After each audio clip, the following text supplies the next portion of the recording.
మన మల్కాజ్గిరి 32 లక్షల చిల్లర ఉంది సార్ ఓట్లు. 30 దగ్గర దగ్గర 32 లక్షలు, 31,80,000 ఓట్లు. లక్షద్వీప్ 60,000 సార్. అవి ఉన్నాయి, ఆ తేడా లేవండలా. అదే కానీ రాష్ట్రాలు ఏమైపోతాయి అంటున్నాను. ఇప్పుడు అలా చూసుకున్నా మళ్ళీ తెలంగాణ, ఆంధ్రప్రదేశ్, దక్షిణాది రాష్ట్రాలు నష్టపోతున్నాయి, చాలా నష్టపోతాయి. మీకు కొన్ని అంకెలు మీరు వింటే ఆశ్చర్యపోతారు, కంగారు. కేరళ 20 నుంచి 13 రాబోతుంది. ఒకవేళ అదే జరిగితే 13. అలాగా అంటే ఆ లెక్క వేరు. ఆ లెక్క ఎలా అంటే ఈ 543 ఉంచి కనుక 543 ఉంచి 2011 జనాభా తీసుకుంటే అప్పుడు మీకు ఆంధ్రప్రదేశ్ 25 నుంచి అది 19కి ఎంతో పడుతుంది. కేరళ 20 నుంచి 13కో 14కో పడుతుంది. తమిళనాడు 39 నుంచి 30 పడుతుంది. ఉత్తరప్రదేశ్ 80 నుంచి 122కి ఎంతో వెళుతుంది. ఎంతో తారతమ్యం వచ్చేస్తుంది. ఓకే, అంటే ఇవన్నీ కూడా 543లో వాటిని కుదర్చాలి కాబట్టి. అలా కాకుండా ఇది ఒకటండి. ఇప్పుడు ఏమంటున్నారు, మేము 850 చేస్తూ ఉంటున్నారు. 850 చేసి అందరికీ కూడా 50% సమానంగా పంచుతాము. అంచేత మీరు దీన్ని ఒప్పుకోండి, ఎవరికి ఏమీ నష్టం జరగదు అంటున్నారు. అంటే మరీ లెక్కలు రానటువంటి దద్దమ్మలకి చెప్పచ్చండి. దానికి ఉన్న ప్రామాణికత ఏంటి? లేదు, ఒకవేళ పెట్టారు అనుకుందాం, అందులో పెట్టకుండా వచ్చారు వాళ్ళు, పెట్టకుండా వచ్చి నా మాట నమ్మండి అంటున్నారు. నా మాట నమ్మండి అని అంటే ఎలా ఉంటుందంటే, ఆంధ్రప్రదేశ్ విభజన చట్టంలో ప్రత్యేక హోదా గురించి చెప్పినట్టుగా ఉంటుంది. ప్రత్యేక హోదా అన్నారు కాబట్టి వీడు ఒప్పుకున్నా ఉంటున్నారు, ఇవాళ ఉంటారు, అందులో లేదంటారు కదా. అదే అంటారు ఇక్కడ. అంచేత లిఖితపూర్వకంగా బిల్లులో లేకుండా మాత్రం, అది పెట్టకుండా మాత్రం ఒప్పుకుంటే మాత్రం చాలా కొంపలు మురుగుతాయి. అది పక్కన పెడదాం. కాసేపు బిల్లులోనే ఉందనుకుందాం, కాసేపు అనుకుంటే ఏమవుతుంది, అందరికీ సమానంగా 50% ఇచ్చాం కదా, ఇందులో ఇబ్బంది ఏముంటుందని అంటారు. ఒక ఉదాహరణ చెప్తాను మీకు. ఇప్పుడు కేరళ మీకు తెలుసు కదా, 20 స్థానాలు, ఉత్తరప్రదేశ్ 80 స్థానాలు. 80కి 20కి తేడా 60 కదా. మీ అందరికీ 50% ఇస్తున్నామని అంటే కేరళ ఎంత అవుతుందండి? 30 అవుతుంది అంతే. 20 నుంచి 30 అవుతుంది. యూపీ 120 అవుతుంది. అప్పుడు తేడా ఎంత ఉంటుంది? 120 ఎక్కడ, 30 ఎక్కడ, తేడా ఎంత అంటున్నాను? 90 తేడా ఉంటుంది. ఇవాళ వరకు ఎంత తేడా ఉంది? ఇవాళ వరకు 41. కాదు, ఇది 30 అవుతుంది. అది 120 అవుతుంది. 30కి 120కి తేడా, 20కి 80కి తేడా, 60 ఉంది. 20కి 80కి 60 తేడా, 30కి 120కి 90 తేడా. సో మీకు అందరికీ 50% ఇస్తున్నారు, ఏం పర్వాలేదంటే ఎంత తేడా వచ్చింది చూడండి. 4-5 రాష్ట్రాలకు కలిపి ఊపిలో పెరిగిందా? పెరగడమే కాదు, తారతమ్యం చెప్తున్నాను. తారతమ్యం చాలా వ్యత్యాసం విపరీతంగా ఉందండి. అందరికీ సమానంగా 50% ఇస్తామనంటే అందరికీ సమానంగా ఇచ్చినట్టు కాదు. అది 20 నుంచి 30 అవుతుంది, 80 నుంచి 120 అవుతుంది, 90 తేడా ఉంటుంది. ఇప్పుడు 60 తేడా. సో అది గమనించకుండా సమానం అనే వాటికి అర్థం లేదు అక్కడ. అది చెప్తున్నాను. ఇది ఏమార్చడం తప్ప ఏమని చెప్పండి. ఓకే, ఇది ఒకటండి. రెండోది, మీరు ఈ మొత్తం దాంట్లో రాజ్యసభ అంకేం పెరగట్ల. ఈ ప్రశ్న నేను అడుగుదాం అనుకుంటాను సార్. రాజ్యసభ ఇంటాక్ట్ అట్నే ఉంటుంది, అలాగే ఉంటుంది.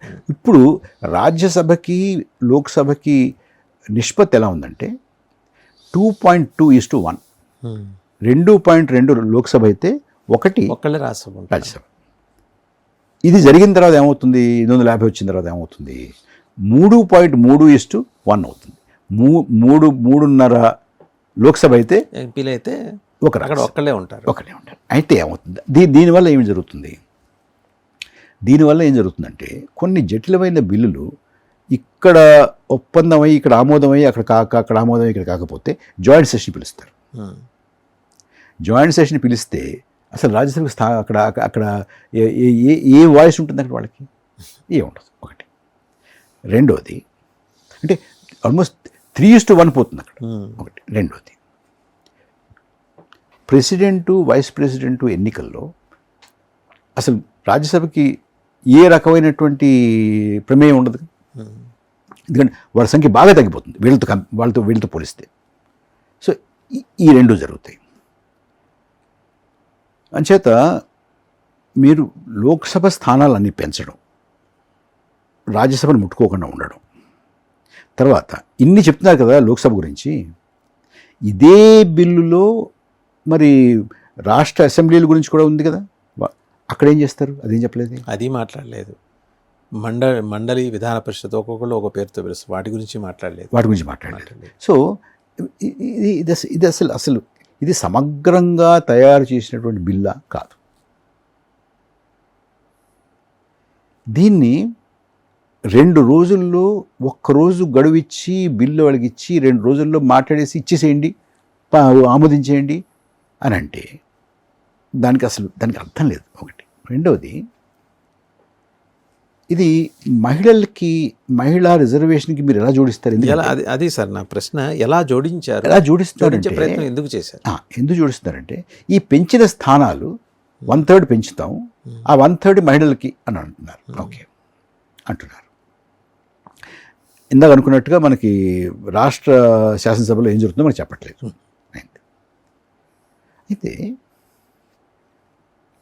మహిళా రిజర్వేషన్ బిల్లు అది చట్టం 2023లో అయింది.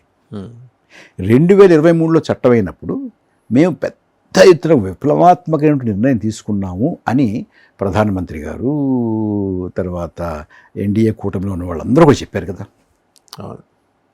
మరి ఇప్పుడు అది ఏమైంది అది? ఒకటి.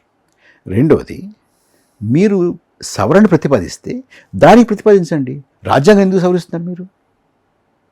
రాజ్యాంగాన్ని సవరించి రాజ్యాంగంలో ఉన్నటువంటి కొన్ని చిన్న రాష్ట్రాలకి మధ్య పరిమాణంలో ఉన్నటువంటి రాష్ట్రాల యొక్క మీరు హక్కుల్ని కొల్లగొడుతున్నారు కదా ఇక్కడ. ఇది ఒకటి చూసుకోవాలి కదా.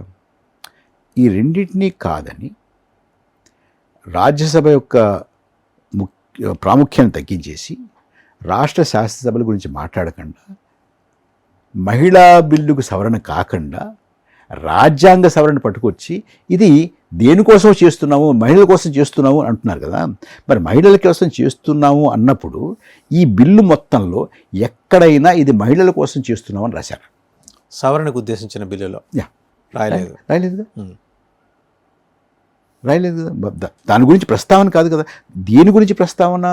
రాజ్యాంగంలో ఉన్నటువంటి 80, 81 అధికరణాల గురించి, 42వ రాజ్యాంగ సవరణలో ఉన్నటువంటి వాటిని మళ్ళీ 84వ రాజ్యాంగ సవరణలో పొందుపరిచినటువంటి వాటిని తిరగదోడేటటువంటి సవరణ తప్ప అంతే.